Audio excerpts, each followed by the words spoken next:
Kaya magkakabit ulit tayo ng steering damper dito sa ating BFF na si Boss Kenichi. Ayan, ayan yung motor niya, yung kanya 6R yan.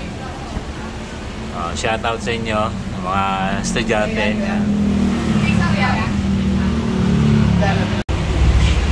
Ayan, naka-carbon siya nito.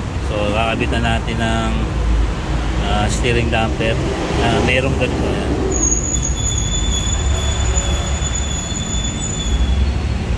Magpa-reserve kayo motorati. Wala. Dami naman nagpapa. Ha? Marami na napa-reserve. Hindi, at least meron ka na. Naka-reserve ka na. Puta niya. Mura pa, ang lapit pa. Ay, dyan lang sa... Kung sa po, kaso ang layo. Dyan lang sa Platero. Kaso ayaw naman pumayag ng lalamove. Kasi meron kasi lalamove ayaw magpa-abono eh. Oo, may gano'n. Medyo malaki-laki pero eh.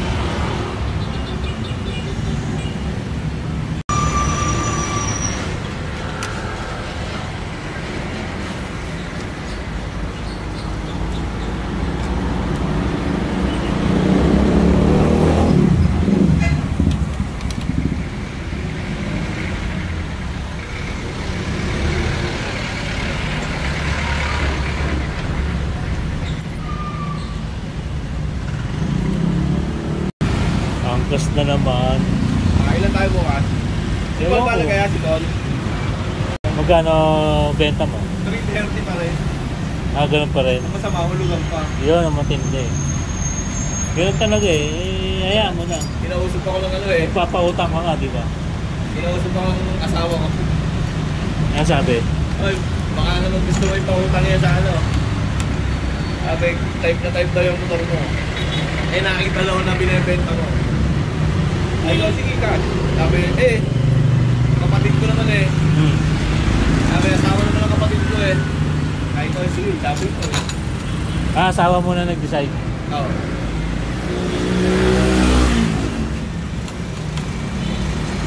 Binigyan ko lang ng 15 days. Ay, ngayon, binigyan ko ng 15 days. Ano yung 15 days? Bago niya, kung gusto niya huli. Ay, kapag hindi mo lang ko ng 15 days, baka hindi ko benta. Pangihinayan kasi ako, ganda gusto ako. Ano yun eh, mga pangsagada yun. Talas ni Adrian, nakadukat na ano, Harley, no? Harley ba yan? Dilaw. Ayun, nakagayan. Oo. Pang ano, pang matanda. Matanda na daw siya. Bugbog siya doon, bugbog katawan ng 6R doon, hindi ko gagawin nyo.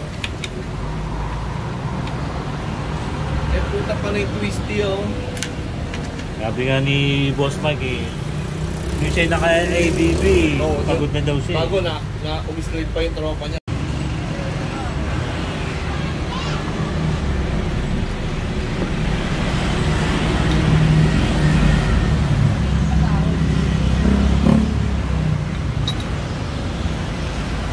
Bakit di ka nagsasalita kung nagpa-vlog pa? Hindi sa pagka ano, tinatamad ako. Ayan, ganyan. Yung mga vlog ko nito, mga ano, chismisan lang maririnig ko. Hindi mo nilalagyan ng ano, minsan lang. Voice-over? Hindi lang voice-over pag medyo sinisipag ako. Pero pag ganyan, okay naman, nasusundan naman nito. Hindi mo na kailangan sabihin ko. Ang linaw ng ano mo, linaw ng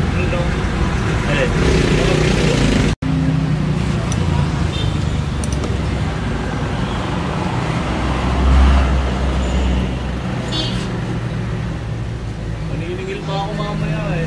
Oras. Mamaya pa naman, kahit yung gabi, bukas ko na babayaran yung smartphone mo. Para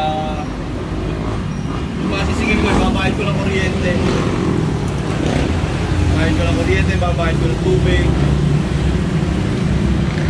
Babayad sa isang bahay. Dami prayer. Ha? Dami prayer eh. Oo. Sabi yung balikan. Bakit tayo, balikan? Nakapunta na kasi ako din. Hindi. Ikaw pa rin yung nakamotor. Pipicture lang tayo sa Lion's Head. Lion's Head. Yung tinakbo natin, papunta, Yung papunta Subic. Ah. Ilang oras na lang yun. Sunod na, may ata ICTEC na. Tiplex Wala na ba? diretso na, Tiplex na. Ang labas na natin doon ay sa sa may Poso Rubio, pasan ng Poso Rubio. Yun na mismo, paahon na lang Baguio. Oo. Diretso na yun. Oo.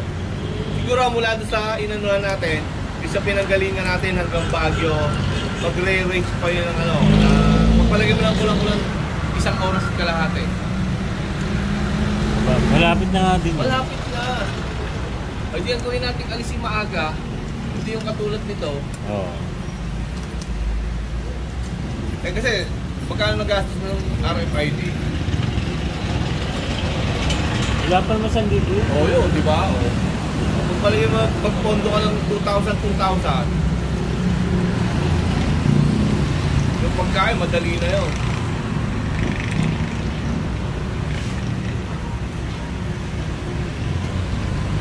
Pag tayo nakaalis ng mga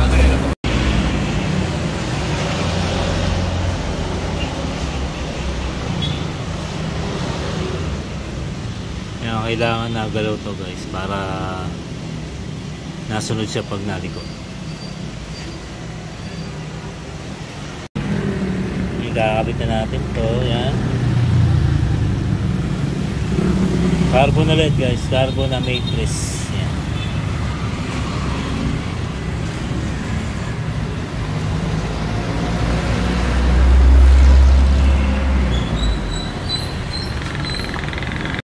Oh.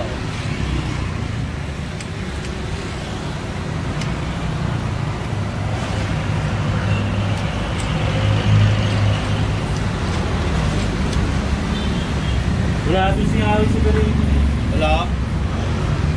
Dami nyo, ano tayo, ano?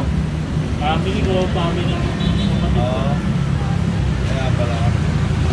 Mother ko. Ito, kilala ko na kasi yun. Nakaalala mo na? Trauma na doon.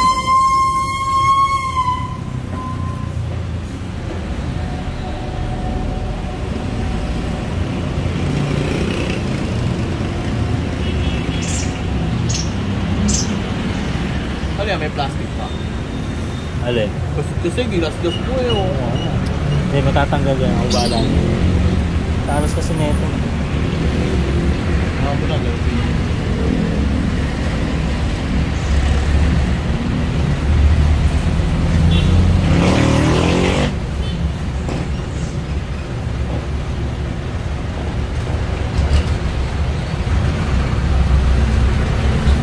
Okay lang yan kahit may kapwa.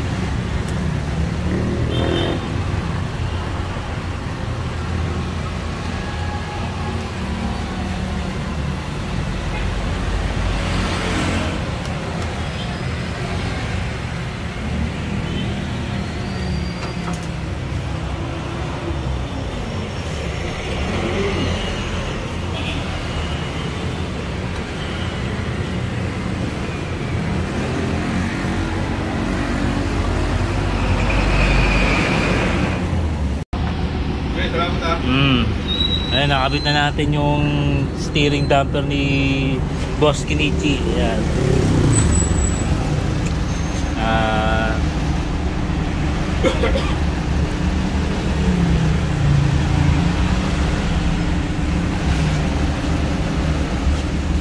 Ganyan lang pagkabit niyan guys. Madali lang naman. Matagal pa yung pagpapakulo ng kape. Ng kape barako. Sasundan nyo lang yung step na ginagawa ko. Basic lang. Ayan si Boss Kenichi. Babos! Ingat, ingat!